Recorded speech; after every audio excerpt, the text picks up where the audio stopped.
Hello Aries, Sun, Moon, Rising, and Venus signs. Kamusta kayo? Sana po nasa mabuti kayong kalagayan.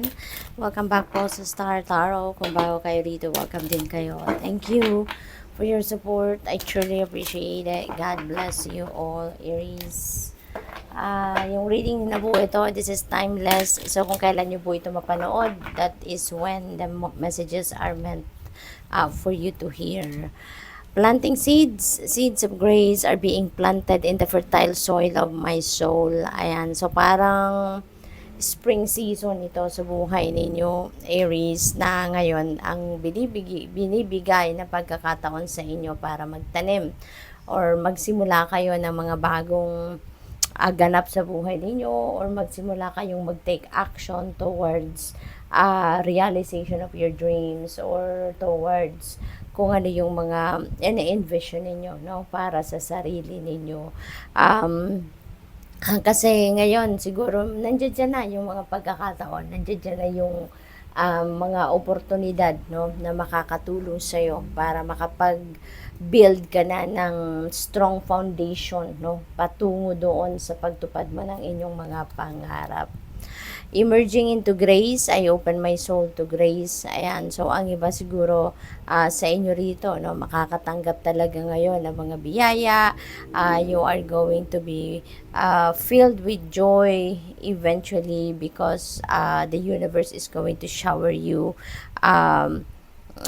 blessings, no? Siguro din ang iba sa inyo rito, time for you to for you to reflect, time for you to tawag dito, pagmumuni-muni, pagninilay-nilay, no? So maybe now is also the time for you to step into solitude or step into stillness, okay?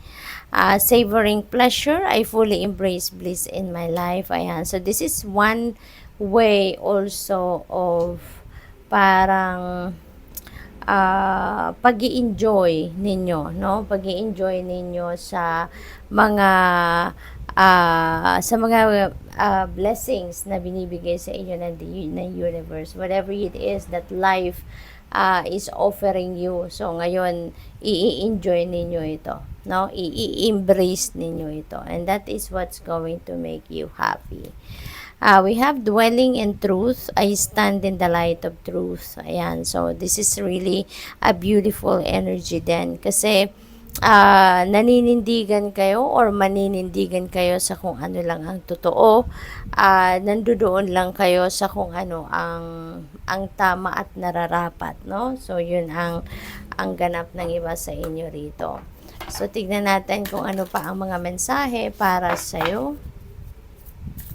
For now,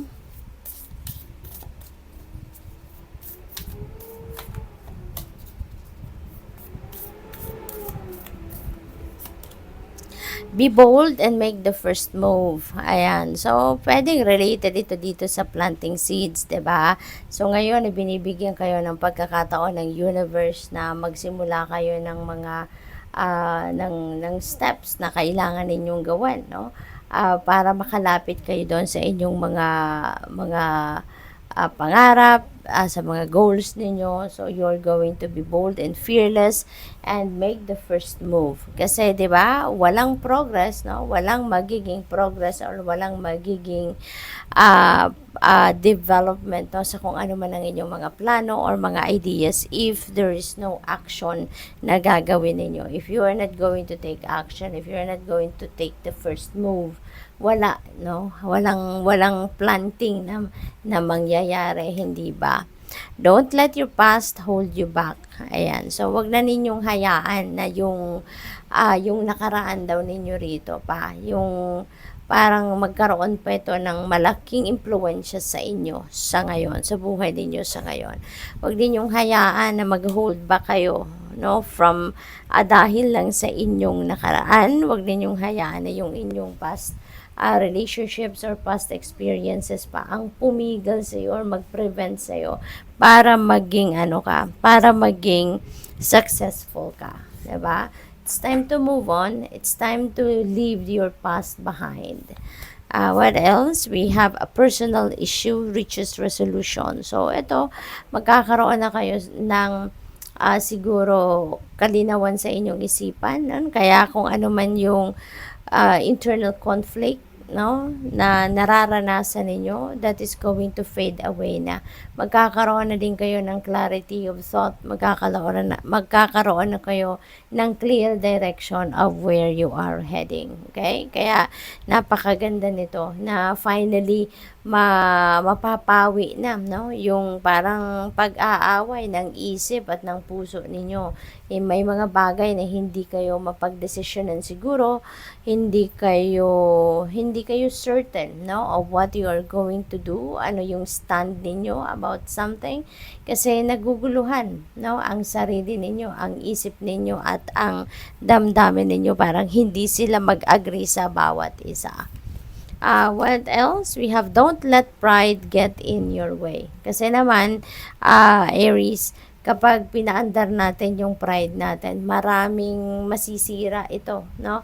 Maraming masisira na relationship, no? Anong klase mang relationship? Pakikipagkaibigan man yan, relationship man yan sa person ninyo, relationship man yan sa pamilya, sa kapamilya ninyo, 'di ba? Pag umaandar yung pride, kapag 'yun ang pinapairal natin, 'di ba? Imbis na mag-progress tayo, napipigilan tayo, natitigil tayo, 'di ba? Imbes na papunta na tayo sa pag-move on, ay hindi, 'di ba? Hindi nagkakaganon. Kaya importante talaga, no, na maging aware tayo about that pride, na wag nating hayaan na yan ang mamayani sa puso natin, kasi parang anay lang yan, no? Kung ang anay sumisira ng bahay, yung pride sumisira ng relationship, no? Kaya as much as possible, be aware of that pride, na wag ninyong hayaan na yan ang mag-reign sa buhay. So good luck sa iyo. Thank you for watching. Love and light. Namaste.